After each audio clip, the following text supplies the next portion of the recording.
Hey, everybody, welcome back to the Rebuild Talks with Tiffany. I'm so excited to have joining me one Miss Shanell E. Goring. Just had to add your middle initial Yeah. in there. Super excited. Uh, welcome to the podcast, Chanel. Thank you. Thank you so much for having me. Absolutely. Oh, I'm so happy to be with you. Cool. I'm happy to be here with you. Okay, tell us, give us the intro. Tell us all about yourself. My name is Shanell E. Goring. I am a proud entrepreneur on Canvas Culture LLC, which is a therapeutic art company. I'm also a contracting officer where I process government contracts. And then I'm a life coach and a new author to Canvas of My Soul, memoir and guided journal. I love that. I love that. You do many, many things. Yeah. So I always try to figure out sometimes I know where to start with a guest. Other times I don't. So I think the challenge for me in starting with you is that we know each other and we have known each other for many years. And so I have to remember that everyone else hasn't known you for many years. So take us back to a young Chanel. What were you like when you were Ooh. growing up? I was such an emotional crybaby kid. Were you really? I used to cry all day, every day. Like it was so bad. And I grew up with my grandfather, Mhm. and my grandfather was very, very strong. He was from Barbados, so a very strong personality, very strong willed, but he was very gentle Mm, when it came to me. mhm. Right. So he gave me my space to just be my normal self. So I used to run around the house with my little tapping shoes and click clacking and tapping all over, playing with my dolls. And Mhm. oh, he used to let me mark up the walls Oh crazy. my god. Listen, God bless that man, because he had paint on paint on paint on paint. Can we bring his name into the room? Yes, Garfield Goring was my grandfather's I name. love that. Yeah, I love yeah. that. Mhm. Yeah, because I think it's so important to honor our ancestors and just to honor like the fact that he is a part of the impetus of how you got started with allowing yourself he allowed you to just be creatively free because Yes, really that's what it is. And yes. really when he identified it at a young age in you. He Aw. let me be myself, and I think that growing up in this, like, artistic type of way, like, my grandfather I mean, listen, he let me curse at a young age. He let me just speak my mind and say how I felt, and it was never like, "Well, I'm the adult, and you're gonna listen to me." Yeah. No, he would let me speak my mind. If I didn't like something, Yeah. he'd be like, "Tell me why you don't like it. Yeah. What's wrong with that?" Right? Yeah. And, I wish that, in many ways that I took that with me throughout, Mhm. in high Mhm. school and everything else, but I think, like, my home was a space for me to be strong and independent, and Right. I think that that's what as I got older, I realized, like, he was preparing me for my 30s and my 40s. I think what's so interesting about that is that actually one of my questions like kind of like alluded to that because I wanted to know like I want to know, is there or has there been a time where you kind of felt stifled creatively? Mm, And because so this is what happens usually. Usually kids come into the world, children are born, and they just want to do all the things and be all the things. And family and society kind of closes in. No, don't touch that. No, don't do that. No, we don't do that. People like you don't do that. People that look like you don't do that. People that are your sex don't do that. Are your gender don't do that. People that, they do that. And so I wonder, like, do you remember a specific time when after this time of freedom mm, that Mr. Garfield gave you that you felt like, "Okay, I feel stifled, and this is mm. very different from how my grandfather raised me." Yeah. And in so many ways, like when my mother passed away and I was raising my little brother, I think that, you know, just watching the outside world, I was supposed to go to work, Mhm, raise this kid, mhm, pay bills, be responsible, make sure he goes to doctor's appointments, make mhm, sure he goes to school on time. And like mhm. I felt like when I was in that process, I stopped writing, I stopped singing. Like I just stopped everything because I felt like this is what a parent should be, someone, as I got older, I realized like, okay, well, there's a balance to this. Like, you can express yourself, you can be artistic, you can have fun Mhm. and still be a parent, right? And balancing that out. But yeah, I mean, stifled wasn't even the word. Like I just gave up on it. Like I didn't think it was for me. I didn't think music was for me. I didn't think art, painting. Like I just didn't think it was for me. Yeah. I love this, that we're having this part of the conversation because I do think there are so many people who Mhm. are at the intersection Mm. of a life change. They want to either do a life master reset or they want to rebuild, Yeah. which is, I mean, we're very closely aligned in our work. Um, and so I do like this because there are so many people that come to Yeah. both of us for coaching who don't think that these things are possible. They don't think that it's possible to be creative. They don't think that it's possible to go after your dreams Yeah. and to write or draw or paint or record music or whatever. Mhm. And so I wonder how does that work in your coaching? Like Mm, how when you see that show up, mm. clearly you have your own experience to Yeah, draw yeah. on. Mm. But how else does that work in your coaching? So when we start with Life Master Reset, right? Something that I'm like we have multiple sessions and talk about this worthiness, Mhm. right? Let's talk about what worthiness means to you, right? And how worthiness shows up in your life and your worthiness. How is it connected to the relationships that you have? Mhm. And then, I kind of like reshape it. Of course, there's no cookie cutter way to open up the possibilities when it comes to certain people because certain people have blockages wherever they Yeah. wherever they may lie, Yeah. but I'm realizing I'm experiencing it a lot with mothers. And, they and which is understandable when people have children, they feel that their life is now to the child, Yeah. like to make sure the child's life is everything, is Mhm. right? But for me, I think that is true, but then also, how can you show possibilities to a child without creating the possibilities within yourself? Because what Absolutely. example are you really giving? The poorest Yeah, you're example. telling them Yes. to live their life to the fullest. You're telling them that they're worthy and that they should go to college, they should do all the things.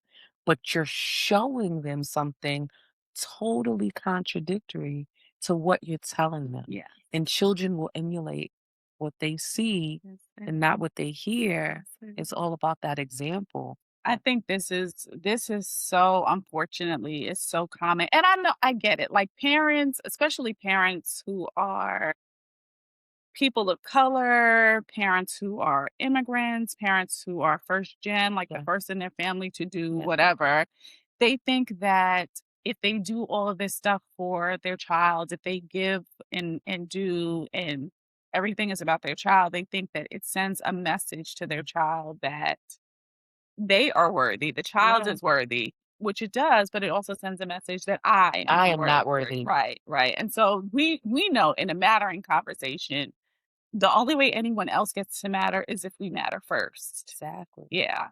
And I think that that's just like I feel like that's just like basic knowledge that we need to know. Like if Yeah. we no one else can matter until we matter.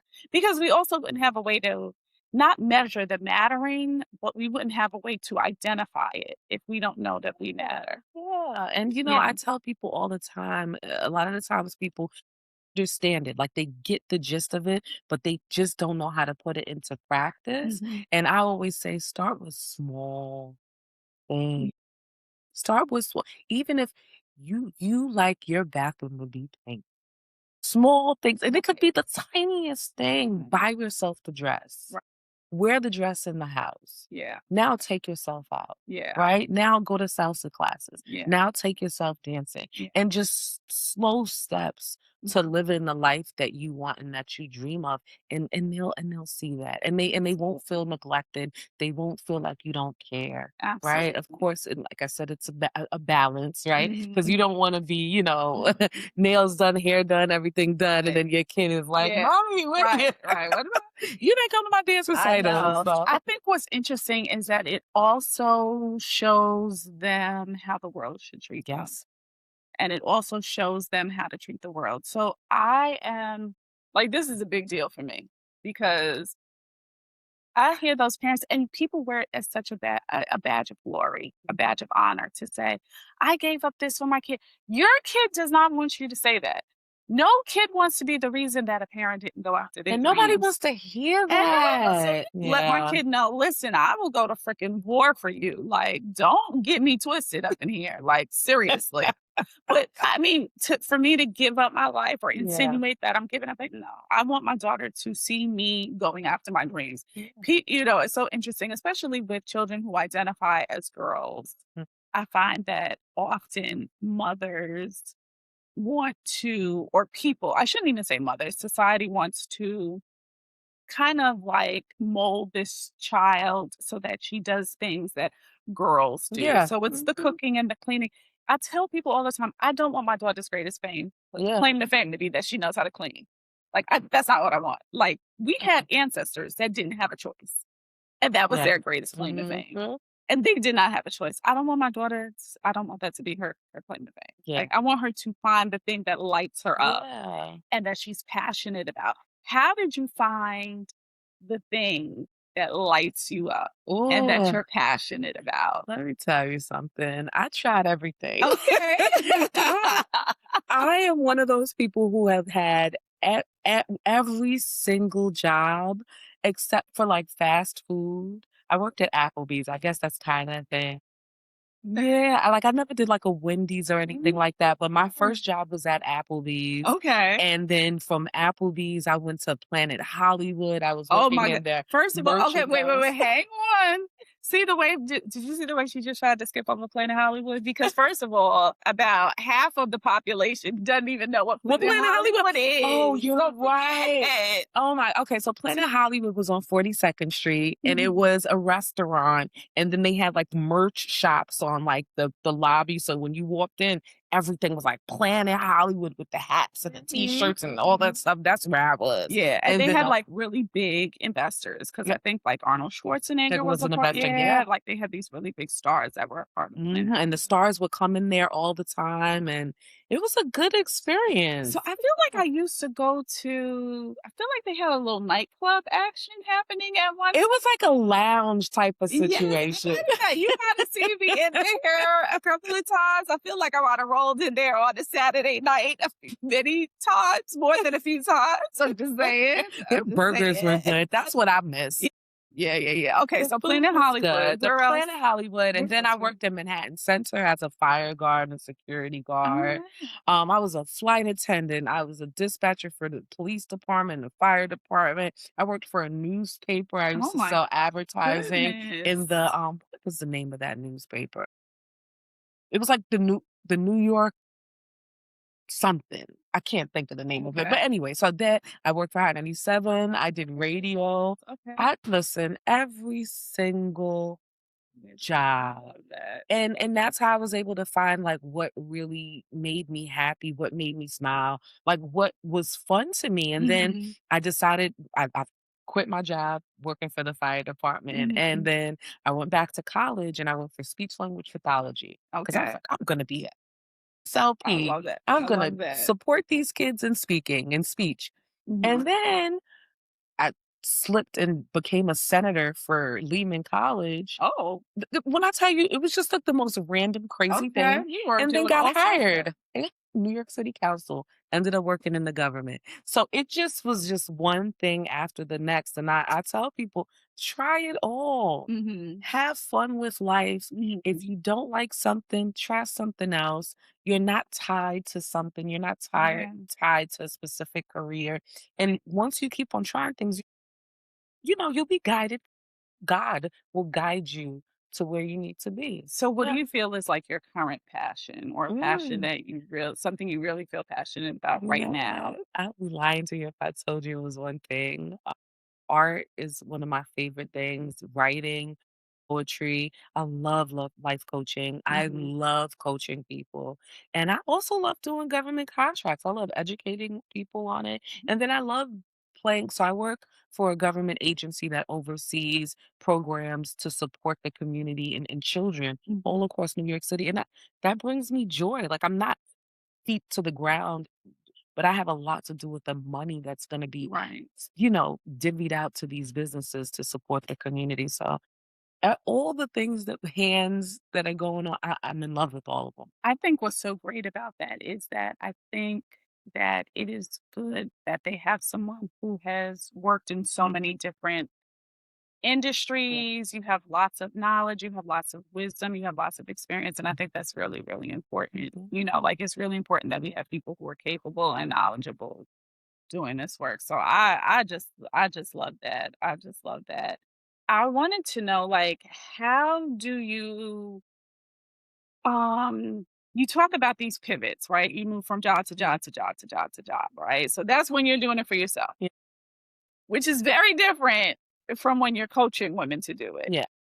So tell me a little bit about how you go about coaching women to make a change. So now, okay, can we bring a little bit of tea into Yeah, this? A little bit of the tea would be that you were in a relationship at one time. I'll make this so vague, y'all, that I'm gonna just let y'all know. We literally were just kikiing about this 2 seconds ago. Mhm. So I've I coached Chanel previously, Nice. and she would do you wanna tell your story first? Because I know this story's gonna come out, so just go ahead and say it and get it I off was your gonna say she was done with me with the relationship. She was so done with me, and I was like, "I'm gonna stay." And it's like she's gonna say, and you know what the thing is, because like when so for me, coaching, like people come back. Okay, there's another story. Tell them the story about the thing that you always remind me that I said to you. Well, let me Okay. tell you. So those of you guys who know her, first of all, you know Tiffany. She is a strong, like she's one of these people that you look at and you like, oh my God, I want to. If I could just be 10% of who she is, I want to be her. So the whole time we were in this class workshop, I was just Mhm. like, oh my gosh, she is my favorite. Like she is like a role model. I'm like, I want to be like her. I love her so much. So we're doing this exercise and I'm like, I don't want to tell too much. So I like look up and she looks at me and is like, you're fake. And I was like, well, who is that? I'm not coming back Right. here. I changed my mind. I don't like this I don't girl. like her at all. Yeah. And then by the end of the workshop, I was like, all right, I'm fake. I'm Yeah. phony. Yeah. Yeah, that's what it is. So I bring that up only because, like, well, first of all, when I get feedback like that, I don't remember. So if you didn't remind me, She was like, I would not remember. I would not remember. But the other thing is, I'm only being honest with people that I like. I'm not even gonna hold y'all. It's yes. only the people, and I know it's a chance. I know I'm taking a risk. Mm-hmm. And so it just makes me think like the risk that you're taking when you're working with your clients Yeah. and telling them, yeah, This ain't it. with the relationship, I was like, Oh, baby. She was, I mean, if she could have like learned how to speak any type of language, she said it a lot of yes, times. Every yeah. type of way, But I think we both feel the same way, especially working with the population that we want. Like, we know what's on the other side of that Yeah. decision. Mhm. Like, it just takes one decision and you will radically change, Yeah. radically shift your life. You will catapult into the freaking Yes. stratosphere. Like, your children's lives will be different. Your partner's like everyone's life is different Yeah. if they just take that step. And so, Yeah. what is it like? How do you know when it's time for you to say so? I know When that it's I have time. telltale signs, but what do you know? How do So you know it's time for you to say something? before I answer that question, Mhm. and I know that I've said this to you before, but I just want to take a moment and say like how much I genuinely appreciate the time that you put into me, pouring into me, not giving up. Even when I was like, "Ah," Mm, and you were like, "No, I'm not gonna allow you to, play mm, yourself or be small or." So thank you. Thank you for being real. Thank you for being constant. Thank you for being consistent. The woman that you are, I mean, if I ever had a role model, times gosh. 10. Times 10. Right? And for someone who doesn't have that or never had that typical mother type of role model, Mhm. baby, it's you. Oh It's So, you. so It really sweet, is. sweet. It really is. And I love you so much. Uh, I really do. I think we have that. So I tell people this that I have this uncanny, um, like talent of when I meet someone who's going to be in my life, I know that they're going to be in my life in the future. I know. And this has gone back since I was a kid. Mm, Like, I can remember meeting people as a little kid and knowing, "Oh, this person's gonna be in my life mm, in the future." And when I met you, your voice told me, I was like, "Is she rela are we related?" Like, mm, it was that kind of feeling. You know, like, when you see someone in your family that you don't really know, and you're like, "Wait, are you must be a cousin because you kinda." And that was it. I saw it and I was like, "This is that moment. Oh, she's gonna be in my life." Like, mm, I just knew. And I was coaching you, but even, like, as things progress, I wasn't your direct coach, mm-mm. Nope. but I just knew there was Oh, just I used something to be about it. so jealous when people would be with you and I'd be like, "Ugh, why they get to have her? Did Ugh." you get to have me? And where are they now? Look Oh, at us Lord. now, y'all. Look at us now. Well, they was warming the Yeah, seat for yes, me. yes. Yeah. But no, Yeah, but something I could honestly say, first, before I get to the point of knowing when to interject when it mhm, comes to a client, you know, yeah, it really takes some time for you to like really build that type of yes. rapport and for them to build trust in you. I think that a lot of the times when people think of life coaching, they think of, I'm just giving suggestions and I'm consulting them. No, you're listening. You're listening to them. It's the way people don't understand Yeah. it. Yeah, you have to It's really, really listen to people, and you're not listening to find answers either. You're really processing them and like learning who they are so that when you do take that step and that leap to be like, okay, now I'm going to hit you with something that's going to really hit you in the gut, mhm, that you know that you're speaking to them and that you're not speaking out of yourself. right. You're speaking something that's going to actually hit home to them, you know? So, I have one of my favorite clients, and, every time I like say something to her, I always kind of like trick her into like saying it herself. And Mhm, whenever she's like, but you do that? How do you do this magic thing or right. whatever? And it just really feels good because when something hits home and it clicks, because you Mhm, could just like you could see it in their eyes or their face, like it'll be a tell, and it'll be like, oh, so am I stopping myself right. from it? I'm like, yeah, Yeah, yeah. it's you, It's pumpkin. you. No, Am I the problem? You're the problem. You're the problem. I think this is this is so key because I find that people think that when they're in a conversation with someone and they're asking questions or giving resistance to the person that they're coaching. yeah, yeah, And they don't realize that that's not what coaching is. That is not what coaching is. Coaching is asking. First of all, it's a lot of listening and it's definitely asking the question. And even before, this part of our exercise, when I might have said take, okay, fine, I said it. But like there was a lot of trust already yeah. built. Mm-hmm. Because we at that point we had been together for like 8 hours already.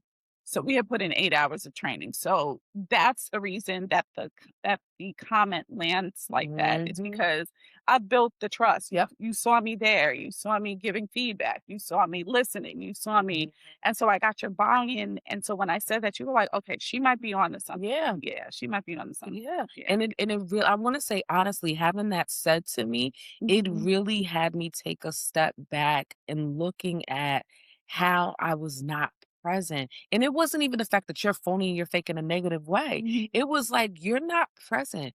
Yeah. You're not Yeah. really allowing people in. You want to affect people and affect other people's life, but you don't want to let anybody come and touch yours. And it literally made me say, hold on now, let me reevaluate how I'm relationshiping with people and Yeah. how I'm like allowing people to love me so that I can love them.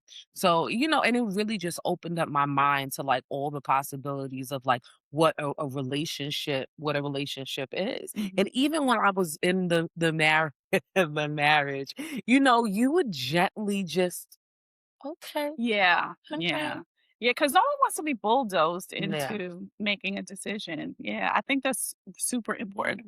So let's touch on that a little bit. Tell me a little bit about you really figuring leaving one relationship is fine, right? Like you make a decision, you're going to Mhm. leave the relationship. The hard part is deciding to commit to a new relationship.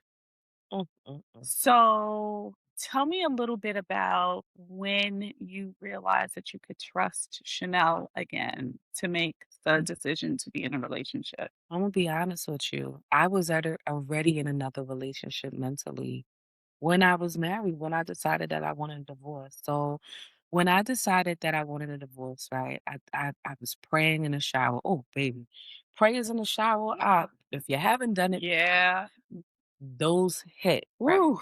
So I asked God, I said, God, if you want me in this marriage, I need a sign. I don't need a sign tomorrow. I need it right now. And this is what I want. I went down the list and it was specific. They Mhm. said, pray and be specific about your prayers. I said, I wanted a carpenter. I even said skin tone. I said, Yeah. hey, God, I said, I want them taller than me and darker than me. Yeah. I swear to you. And what makes it so crazy is that after I got out the shower, I had a conversation with my ex at the time. And I was just like, so I really want to know where is this going? And immediately by the answer that they gave me, I said, okay, done. About a week or 2 later, I was sitting down with my friend and we're joking, having a conversation. And I was like, I already told God my next partner is gonna be a carpenter. Right. And I was training my brain that like this person is for me. Like Yeah. this person, it's gonna happen. Yeah. It's gonna happen. I never closed my heart to love, which was so crazy to me because I was in that relationship for 8 years and it made me sad because I really felt like at times that I was, wow, I'm gonna be alone. If I don't find this carpenter, that is just what it is. Like Right. Right. Right. Right. I'll just be I'm alone. just gonna be Oh, alone. And it's okay.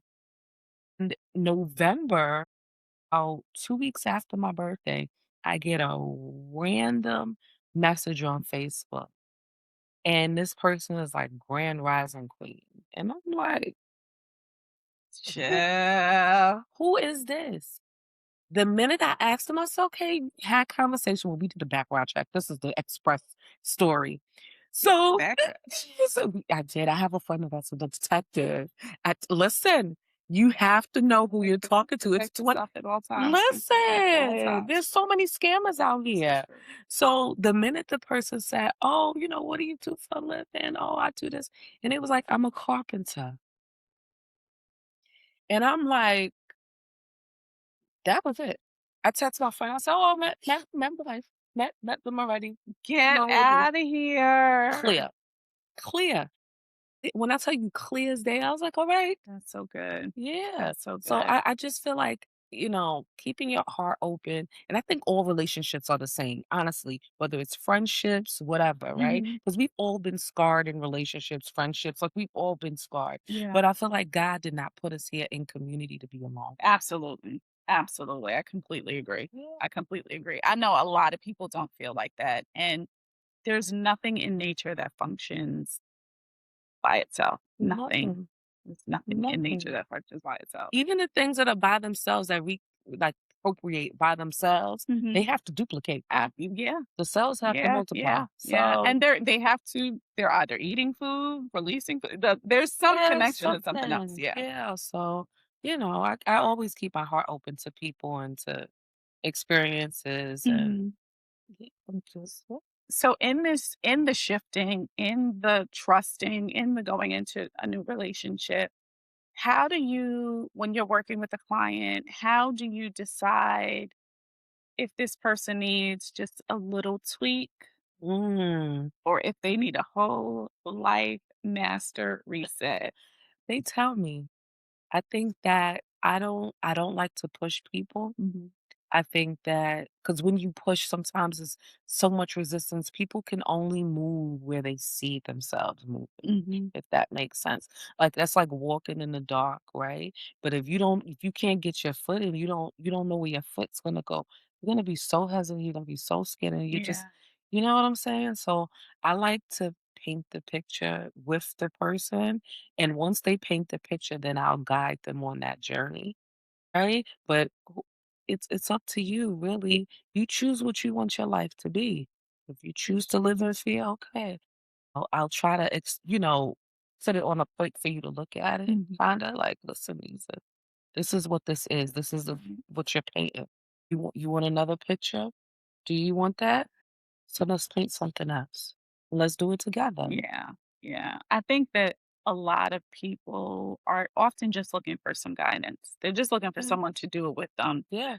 No one, because no one wants to do anything wrong. Like we want Mm. someone to be in this with us. Whatever Mhm. this is, it's good to have someone in this with us. Yeah. Tell us,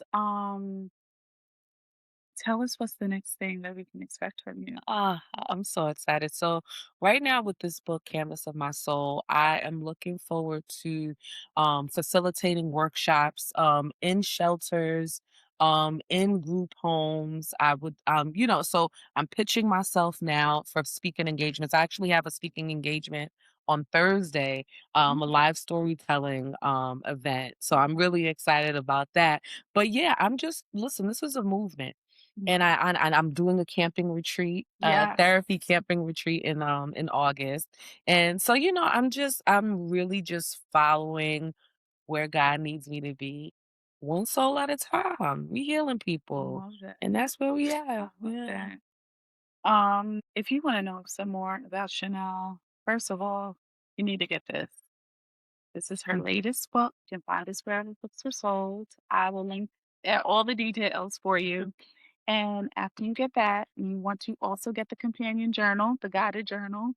I love that you say, tell us about the cover. Tell me the Yeah. thing about the cover. So I was very intentional in designing this book. So as you can see, this is the canvas of my soul, and it has me on it, and all the things. And then the journal, I made sure that I left a little space so that people can like draw on it and doodle it and like make it their own. So I hope that people take advantage of like actually just drawing and like, Hmm. making their journal. Making this the canvas of their Yeah, soul. Yeah, I exactly. love that. I love that.